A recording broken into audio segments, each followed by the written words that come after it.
Okay, baha sa Davao City update ho tayo, no. So sa mga nagse-search ho diyan ngayon ng ng information and updates about Davao City floods. So ito po 'yun. Pero hindi tayo sa mismong site ng Matina, Balusong. Later pa 'yan, pupuntahan natin 'yan. So as of now, dito tayo ngayon sa may downtown area ng Davao City. Downtown area. So itong area na to dito is Rojas Avenue, corner Quezon Boulevard, or tawag natin itong Rojas Boulevard. Rojas Corner Boulevard. So itong area na to dito is sa medyo low-lie area, no. So parang catch basin siya. So kapag magkakaroon po ng napakalakas na buhos ng tubig ulan mula sa kalangitan, tapos high tide, so yung dalawang yun is magpang-abot yung tubig na yun, no.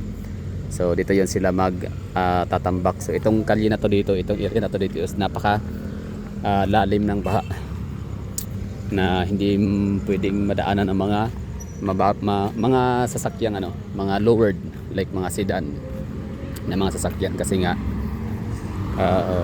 pwedeng mapatayan ng makina. Pero ito, time check tayo ulit, ha. So it's 12:06 January 5, 2025. So as you can see, wala tayong nakikita ditong kahit tubig or parang indication na binaha or kahit man inulan. So walang ulan na nangyayari dito sa area na to dito sa may downtown area sa Davao City, heart of the city, sa may Rojas Avenue. So walang baha, napakakalmado ng tubig dito. I mean, so dumadalo yung tubig, ibig sabihin low tide, tapos walang ulan. So syempre ngayon, ang Davao City kasi hindi siya tinututukan na ng mga taga Davao, maging mga taga ibang rehiyon sa Pilipinas, tinututukan. Maraming mga nakasilip lagi sa Davao City, at itong baha na to lagi na itong iwan ko ba, ang daming, pero siyempre naman tayo mga taga Davao, naiintindihan natin yung mga nagko-comment ng yung parang nang babash sa Davao City na napakayaman daw ng Davao City, one of the wealthiest city, top 5, no, sa GDP, pinakamayaman. I mean, one of the wealthiest city in the Philippines, no, top magic 5, and tapos number 9 naman siya na richest city in terms of assets sa Pilipinas. But still, bakit daw binabaha pa rin ang Davao City? Bakit daw hindi masugpo or hindi daw masolusyonan yung malawakang pagbaha sa Davao City or sa Davao? Actually, yung tinutukoy kasi nilang baha, yun yung nangyari nung last year. That's January. Naalala ba natin last year? Naalala nyo ba na January hanggang February panay ang ulan tsaka baha sa may Davao region area. Yan na yung Davao del Norte, Davao de Oro, and Davao Oriental. Talagang napakaraming mga bahay ang winasak. Ang daming mga dam, ang daming mga ilog, tulay ang nasisira, at mga pananim, no, mga livelihoods or mga agricultural lands talagang sinira ng tubig baha. So yun po yung tinutukoy nila, na meron daw 51 billion si Congressman Paulo Duterte, pero bakit daw binaha pa din, na para naman daw sana yung pera na yun saan daw dinala yung 51 billion na parang pang flood control project. Bakit daw binaha pa rin yung Davao? Di ba, nakatawa lang. Sorry, natatawa sa kabubuhan ng mga basher na hindi nila parang naman available naman sana ang yung Wikipedia, yung Google, di ba?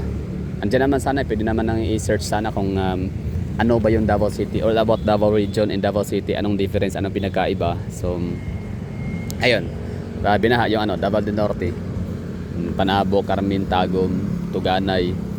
So inisip nila na kasama pa rin ng Davao City yun. Akala nila ay nasasakupan pa rin ni Congressman Paulo Duterte at ng mga Duterte family. So hindi, no, magkaiba yun. So just in case lang, no, marami din tayo namang mga manonood, mga viewers from outside Davao City na hindi pa nakapuntang Davao City, pero hindi sila nababash. Pero yun nga lang, genuine yung yung katanungan na bakit daw afford naman daw sana ng Davao City na gumawa or mag-acquire, no, ng mga facilities para sa baha, no, para mapigilan or hindi magkaroon ng baha ang Davao City, hindi maka-experience. So ang sagot ko nga doon is yung baha ko talaga, kahit China, kahit US, kahit sa napakayaman ng mga bansa dito sa buong mundo, binabaha pa din, no.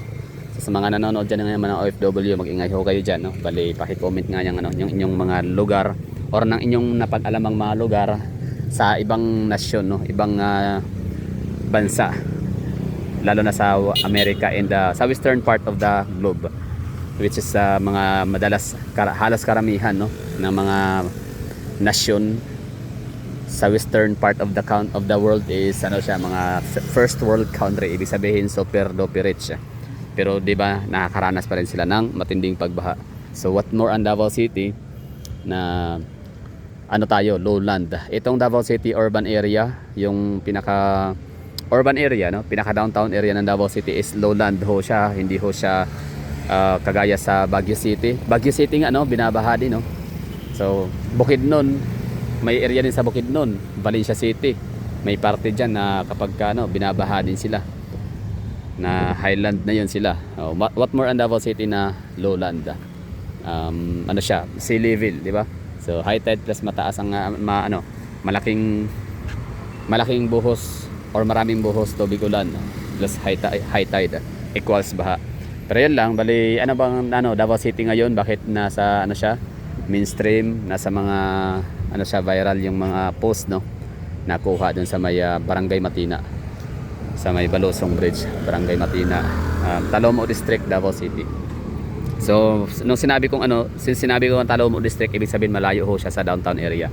So barangay na siya, tapos malayo na from Davao City downtown area, city proper. So it's Talomo District. Doon po yung lugar ng mga Duterte, doon ho sila bilong, doon ho sila botante, doon ho sila residente, no, resided. Talomo District. Well, ito, update tayo dito ha. So ano ba meron sa video na to? Yan, update lang. Kumusta ang Davao City? Baha update sa Davao City. January 4, alas 8 ng gabi hanggang alas 9, alas 10. Hindi passable ang area ng Balosong, Matina dahil nga sa lalim ng baha.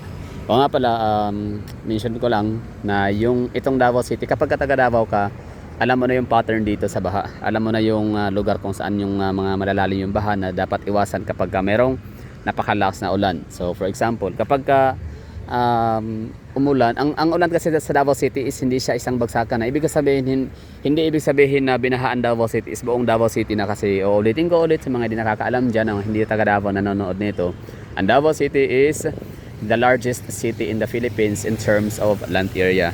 So parang i-multiply mo into 3 ang buong Kamaynilaan. Ayan. So buong Metro Manila, i-multiply mo siya into 3 times. Diba? Multiply na times pa. So that's Davao City, ang kanyang magiging lawak. So kung nalalakihan ka na ng buong Kamaynilaan ngayon, from Valenzuela to Caloocan to Marikina to Parañaque, Las Piñas, Navotas, kung napakalaki na para sa iyo yung lugar na yan, what more ang Davao City, na yun na nga, ita-times 3 mo pa yun, yung laki ng Kamaynilaan times 3, tapos yun na yun Davao City. So Davao City, yun na nga, bali may may pattern ho talaga ang Davao City pagdating sa ulan at baha. So kapag nasa downtown yung napakalakas sa buhos ang ulan, so yung pinakabahain ho dito na iniiwasan itong area na to dito sa may Rojas Avenue, tapos yung area sa may Damusa, yes, Damusa, no, sa may IT Park, Damusa IT Park, sa may Bahada, GP Laurel, and sa may bandang Davao Global Township baba, no, diyan na lang sabihin natin sa may sa may SNR, SNR pa diretso hanggang sa may Manila Memorial Park or Memorial Cemetery. So dyan na area, no, mataas yung tubig. Tapos sa may Bangkal area din, sa may Bangkal area, sa may highway. So may portion dyan talagang halos hindi siya passable. Talagang tumitirik yung mga sasakyan. And sa may bandang SIR, meron ba? Parang hindi naman yata, no? Hindi bahain ng SIR kasi malapit naman sila sa tubig. So ano pa bang mga hindi ko nabanggit sa mga taga Davao dyan? I need your help. Yan kasi yung alam ko yan na talaga yung nananavigate ko talaga or na-explore every time na may baha. Ito na area na to dito sa may downtown, sa may Rojas Avenue, saka dito sa may bandang Mabini Street, Mabini Street, Bonifacio Street area dyan. Malalim yung tubig.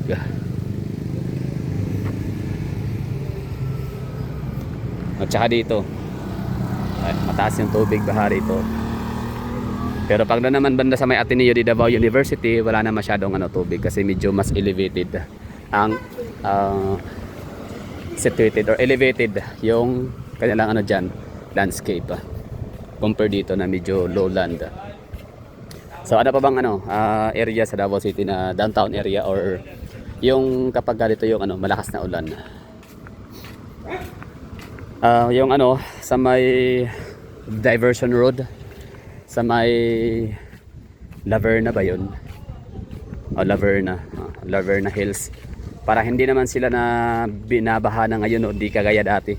So parang nagkaroon na sila ng ng water pump station sa area na yon, kaya kapag ka naulan, dati lubog sa baha, lampas tao o na hanggang liig, ngayon hindi na. So doon sa may Panakan Panakan crossing sa or kilometer 13 Panakan sa may Dipo. Ayun, mataas din ang doon tubig. Maging sa may kilometer 12 Barangay Sasa, Davao City. So mataas din ang doon tubig baha. Doon sa may Dabsam hanggang sa Panakan Public Market, mataas din yung tubig baha. Kasi nga malapit sa dagat, magkaroon ng high tide, tapos puno na yung drainage kasi nga sa sobrang daming tubig ulan na binuhos mula sa Kalangitan. Ito yung hitsura na Davao City. So binahaan Davao City just in case na may mga concern, may mga concerned citizen ho tayo na mga hindi taga Davao na sabi ingat kayo dyan, baha daw ngayon sa Davao, gano'ng katotoo. Ang binabalita rito, hindi na dadaan yung mga kalye. Hindi naman lahat. Basta to dito, hindi kapag taga Davao ka, alam mo yung pattern, no? Kung kailan dito babaha, kailan dito kung gaano kalakas yung ulan or gaano kailangan ng tubig para bahain ang buong downtown area ng Davao City. So yun lang. Kahapon for example, basta yung ulan dito, yun nga sa sobrang lawak ng Davao City, sobrang lapad. Yung ulan ay hindi niya, kahit si ulan mismo, hindi niya kayang ulanin ng sabay-sabay ang Davao City. Totoo yan. Gagaya kahapon for example, di ba nanonood ako ng huli kong video na upload na nanonood ako ng palabas sa Gaisano Grand City Gate sa may Buhangin. Nanonood ako ng The Kingdom ni Vic Soto. Ang ganda. Anyway, so yun bali pagkatapos kong manood like siguro mga alas 9 ng gabi, umulan, sobrang lakas ang ulan. Isipin mo nasa loob ka ng sinihan na malakas yung music, tugtog ng palabas, pero dinig mo pa rin yung lakas ng nung ulan mula sa labas. So ganun kalakas yung ulan kahapon, Buhangin area. Pero nung ako'y makarating sa may bandang Dacodao Avenue, walang ulan, tuyo. Tapos lagi yan. Balay downtown area kahapon walang ulan or Poblacion District. Sa Buhangin area lang yung napakalakas na ulan. So siguro tansya ko or estimated ko na baka yung baha na siyang lumubog o nagpalubog, no, yung tubig baha na nagpalubog ng Matina crossing kanina, baka yun yung ulan kagabi na naipon mula doon sa bulubundukin, no, ng Davao, Pakibato District o ano mang mga area, Kalinan. Basta kagabi ang lakas ang ulan, pero dito sa downtown area walang tubig baha. So baka yun yung naging source ng malawakang pagbaha, no. So kakatapos lang nilang hindi pa sila tapos magligpit dito. So maaga pa lang, it's 12:19. So walang baha sa Davao City dito sa downtown area. So yung nakita niyong balita, portion lang ho yun ng Davao City. Napakalit na portion. Barangay Matina, Talomo District, Davao City. So pupuntahan natin yan ngayon kung nang makita natin kung although may may update na passable na siya, pero mas maganda yung talagang makita natin yung after effect, no, mula nung binaha sila. So sa mga di nakakaalam, yan din yung yan yung area na yan yung kumitil ng maraming buhay nung binaha like 2010. Yun yung time na nakasuntok or nanuntok ng sheriff si Mayor Sara Duterte na ngayon ay Vice President Sara Duterte. Kasi nga namatayan na nga siya. Kumbaga stress na siya masyado dahil nga sa ganap no ng baha sa may Barangay Matina. Tapos may pasaway pa na sheriff. Alam mo 'yon, pasaway like ano, hindi nakinig sa utos ng mayor sa pakiusap. Hindi utos actually, pakiusap. Mayor na nagpapakumbaba na hindi naman ibig sabihin na hindi ipa-demolish. Kumbaga ano yun eh, madidemolish din naman kasi utos na nga ng korte yun eh na i-demolish. Kailangan na talagang gibain yung mga bahay. Ang pakiusap lang ni Mayor Sara Duterte sa araw na yun is pwede bang wag mo nang pwedeng i-delete mo muna like siguro mga 2 oras, 3 oras, pakiantay na lang kasi mayroon pa akong inasikaso ditong mga patay. Ang daming mga patay dito sa may bandang Bangkal area. Matina Aplaya. So may mga patay pa dito, marami pa inasikaso. Medyo madidili ako ng konti. Antayin mo ko. Kumbaga gusto ko na pupunta. Basta gusto niya agad na lang. Gusto ni Mayor Sara Duterte na maging maayos ba yung demolition. Yung walang magsasakitan. Kasi yung mga kapulisan, ayaw ni Mayor Sara Duterte na bawat kampo tropa ng mga residente at tropa ng mga kapulisan. So syempre magkakasakitan 'yan, di ba? So ayaw nang mangyari ng mayor namin diyan dito sa Davao na pwede naman sanang magtahimik, no? Peaceful ang demolition. So, magagawa lang yon, magiging posible lang yung peaceful na demolition or peaceful na pag-alis ng mga residente sa may Lapu-Lapu, Agdao kapag andun siya, no? Kanya-kanyang presensya. Kasi siya mismo as mayor ang makikiusap sa mga residente. Parang ganoon na hayaan na lang, tanggapin na lang ang nagiging resulta, no? Ng Korte Suprema, ganoon. Basta hindi sila mag-aalala at hindi naman sila pababayaan, gagawan ng paraan para sila ay maiplasta. Parang gano'n, no? So ang ginawa nitong sheriff hindi nahinig. So sabi ng mga taga-demolition team, sinabihan naman namin si sheriff na na antayin ka lang muna, mga ilang oras lang, 2-3 oras ka lang aantayin, i-delay yung demolition. Kasi nga nakikiusap ka or nakikiusap si mayor. Hindi na siya nakinig. Sabi niya hindi, tuloy yun, hindi na antayin, parang ganon. So yun, patay ang sheriff. Di ba?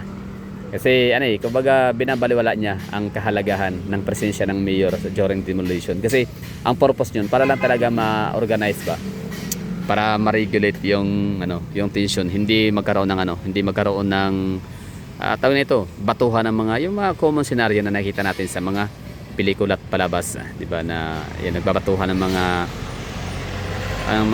may mga gaas, may mga botilyang mayroong pag sumasabog siya.